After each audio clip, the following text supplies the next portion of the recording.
बौखलाहे चूहे।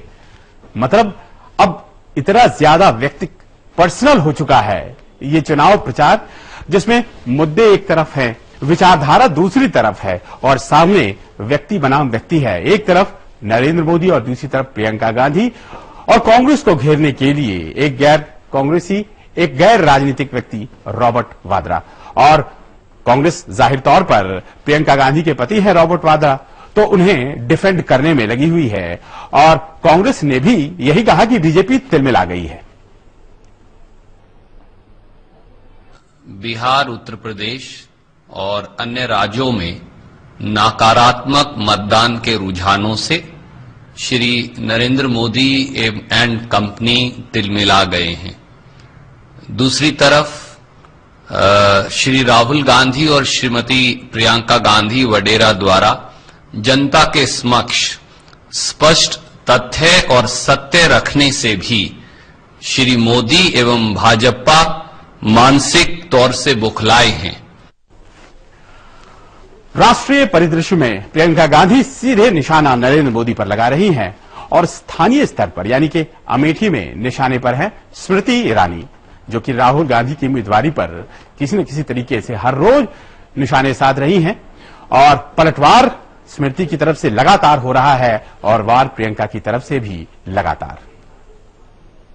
विवेक है, आप सब समझते हैं, आप नौटंकी भी समझते हैं, सच्चाई भी समझते हैं। मैं तो डंके की चोट पर कह सकती हूँ कि एक सांसद के रूप में मैंने जो काम किया है उसका प्रमाण मैं दे सकती हूँ। भारत की संसद में ही अटेंडेंस से लेकर एमपी लैड फंड का कितना इस्तेमाल हुआ है, अगर आप मेरे और राहुल गांधी के बीच में तुलना कर दें तो नौटंकी कौन कर रहा है वो श्रीमती वाड्रा को पता चल जाएगा।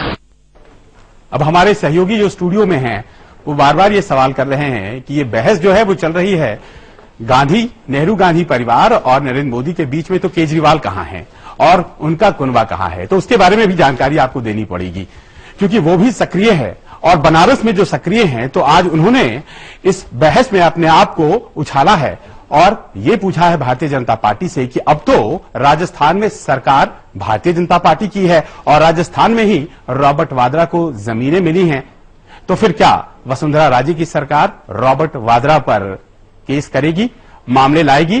क्योंकि बार बार कांग्रेस यही कह रही है कि कहां है कोई मामला, कहां है कोई कानूनी आरोप। ऐसे ही हवा में बातें हो रही हैं रॉबर्ट वाड्रा के खिलाफ। चलिए, ये सब बातें आम आदमी पार्टी की और एक चैलेंज जिस पर बीजेपी को रिएक्ट करना है, प्रतिक्रिया देनी है। लेकिन नरेंद्र मोदी खुद पर किए जा रहे आरोपों की किस तरह से जवाब दे रहे हैं, किस तरह से प्रतिक्रियाएं उनकी तरफ से आ रही हैं, वो भी अपने आप में खासा दिलचस्प है। आज निशाने पर राहुल गांधी थे, जोरदार हमला यूपी के झांसी और महोबा से, जहां उन्होंने रैलियां की और उन्होंने कहा राहुल बाबा और राहुल भैया, उन्होंने संबोधित ये कहकर उन्हें किया और कहा कि उनके भाषणों में तथ्य कम और कॉमेडी, ध्यान दीजिएगा, कॉमेडी ज्यादा होती है। उन्होंने गुजरात में लोकायुक्त नहीं होने की राहुल की बात का भी मजाक उड़ाते हुए कहा कि उन्हें यह भी नहीं पता है कि गुजरात में पहले से ही लोकायुक्त है। और प्रधानमंत्री मनमोहन सिंह जी ने कहा था कि कोई लहर नहीं है, उन पर भी उन्होंने निशाना साधा और ये कहा कि जब 10 साल में महंगाई नहीं दिखी, भ्रष्टाचार नहीं दिखा, तो फिर उन्हें लहर कैसे दिखेगी।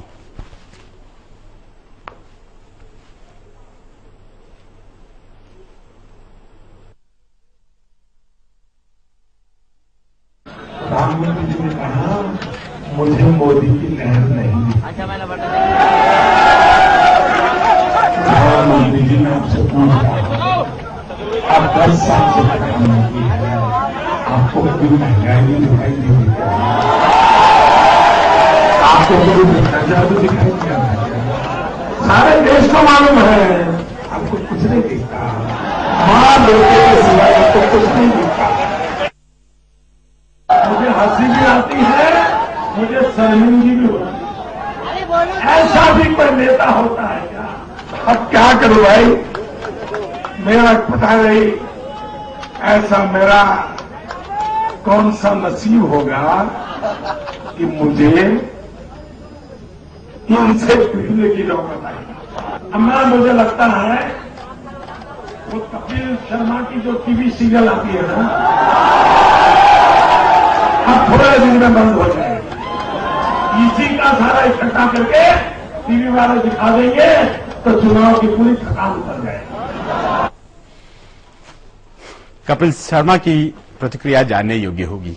वैसे अगर ये बातें कह रहे हैं नरेंद्र मोदी तो फिर जाहिर तौर पर उन्हें प्रतिक्रियाओं को भी झेलना पड़ेगा। और अब कांग्रेसी सीधे पहुंच जा रहे हैं अहमदाबाद, गुजरात, और वहां जाकर वो हमले बोल रहे हैं नरेंद्र मोदी पर और पोल खोल रहे हैं और कह रहे हैं गुजरात मॉडल कहां है।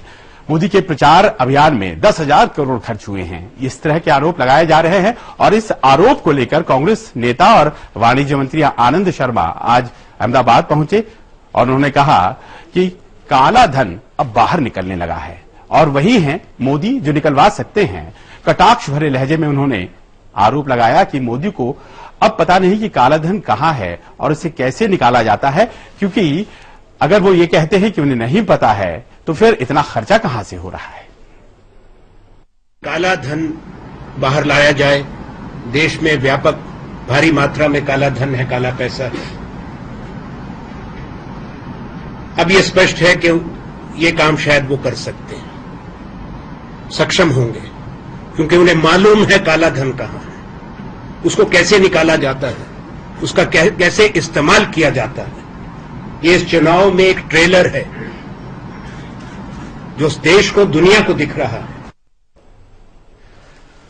ये ट्रेलर है और सरकार अगर बन गई मोदी जी की तो फिर पूरी फिल्म यानी कि आपको काला धन ही काला धन दिखेगा। लेकिन ये इसीलिए बार बार कहा जाता है क्योंकि कुछ चिन्हित कर लिए गए हैं लोग जिनके बारे में केवल राहुल गांधी नहीं बल्कि पूरी कांग्रेस पार्टी बार बार बात करती है।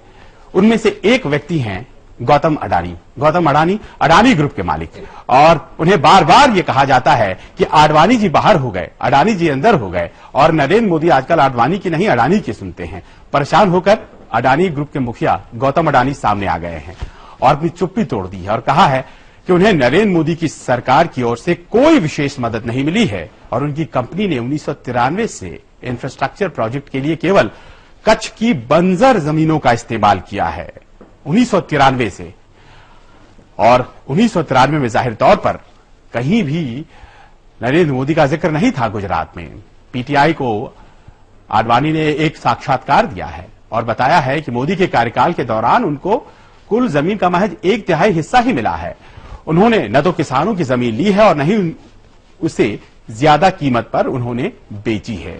साथ ही साथ उन्होंने ये भी कहा है कि कोई भी कानून तोड़कर उन्हें कभी भी फायदा गुजरात की सरकार ने नहीं पहुंचाया है।